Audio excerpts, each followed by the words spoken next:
I'll make an example out of anybody. Hang on. Are you so? You want to? Wow. Expensive, but really expensive. I'm not even working right now. But I went through. Who'd you talk to? The legal aid. I put in an application for legal aid.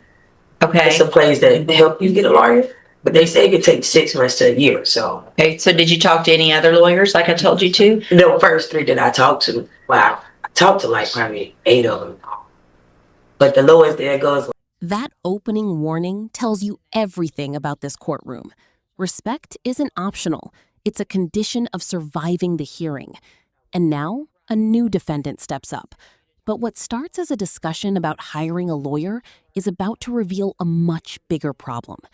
Watch closely, because the judge isn't just checking boxes. She's testing whether the defendant is following every single court order. So it looks like you weren't what? I wasn't expecting that I had to. So if you're okay. If I tell you to go talk to some lawyers and bring me the names of the lawyers you've talked to, and you don't think you can remember them, then I would think just common sense would tell you to write them down so that you could tell me that you did what I ordered you to do so that you wouldn't go back to jail. In the meantime, also, you need to try to hire a lawyer. And so your reset, right? I did do what you ordered me to do. Okay, so I ordered you to bring back the names as well, not just talk to them, but bring back who you talked to so that I know who you talked to and that you're doing what I asked you to do, right? Right. The cheapest ones that I've given you the last time I was here is the main ones that I was looking into. Okay. But when you left last time, I gave you specific instructions. Okay. Right? Right. Okay. So, are you wearing your drug patch? Yes, ma'am. So it looks like back Here's on. an important Ms. Davis, when's the last time you smoked marijuana? Specific instructions, like contacting attorneys and bringing back their names, that isn't casual advice. So here's what I'm going to do, Ms. Davis. Forgetting to document a couple of things. One, I'm going to reset your case for 2 weeks instead of 30 days. I'm going to order that you wear a drug patch. You have 24 hours to go get a drug patch on. Your bondsman can tell you where to get that. So between today and tomorrow, you got to have a drug patch on your arm. So you tested positive since you've had that drug patch on for methamphetamine. What is that? Yep.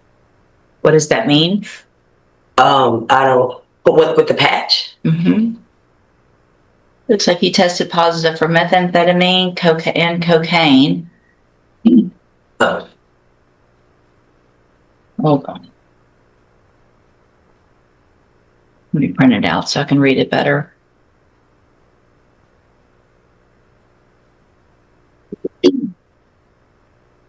So last time you were in here, you had an issue because you had showed up with your drug patch in your hand, so they couldn't test it.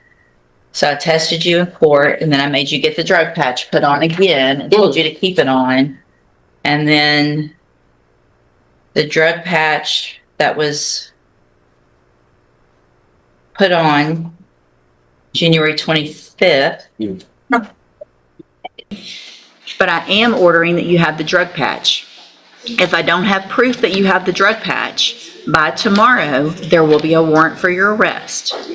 If I get a result from the drug patch, again, and it's higher or the same, there will be a warrant for your arrest. You cannot use any illegal substance. In addition to that, a condition of your bond is that you're not allowed to use any form, legal or not, of THC. So there's no trying to go get something that's going to still test positive, but it's legal in Delta 8 or 9 or all the things that whatever's out there. So you can't use anything that's going to test positive for it. You understand? You understand what I'm saying? I need you to answer yes or no so it's on the record. Yes. Thank you.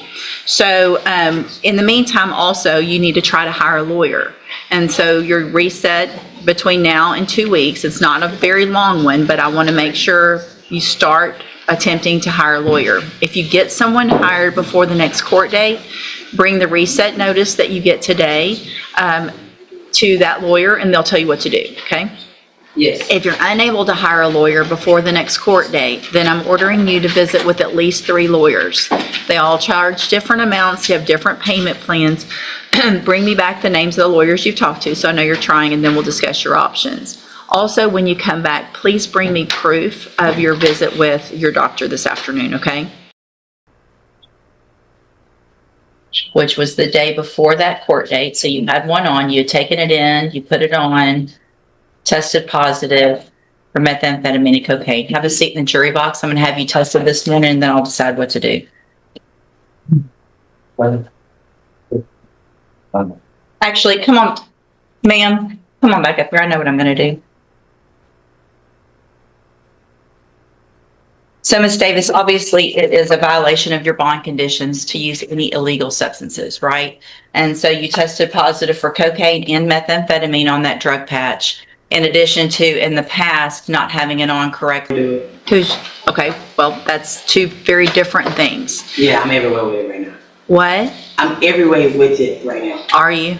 So if okay, so if I test you today, you can have anything in your system? Of course. Seat in the jury box. Yeah. Happy New Year. And you didn't do what I asked you to do or ordered you to do also here. So I'm going to raise your bond at this time for those violations to $100,000. You will keep your court-appointed attorney while you're in custody. They'll be out to see you, and we'll just see what we do with your case at that point. You can go back with the bailiff. Wow. Ma'am, come on back in. Oh, you want an example out of it? Let's see. I'll make an example out of anybody. Hang on. You want to stand here? You don't want. You want to stand here and be disrespectful? No, I will make an example. Understand my situation, like I don't care what your I'm not situation. making no excuses. Okay. I take accountability. Right. So you tested positive for methamphetamine and cocaine. I don't know how to patch work, ma'am. I haven't been doing any drugs. Well, you did something. This is the turning point. The defendant has now admitted she'll likely test positive today, and that changes the entire conversation. Judges often consider honesty, but honesty doesn't erase a bond violation. At this point,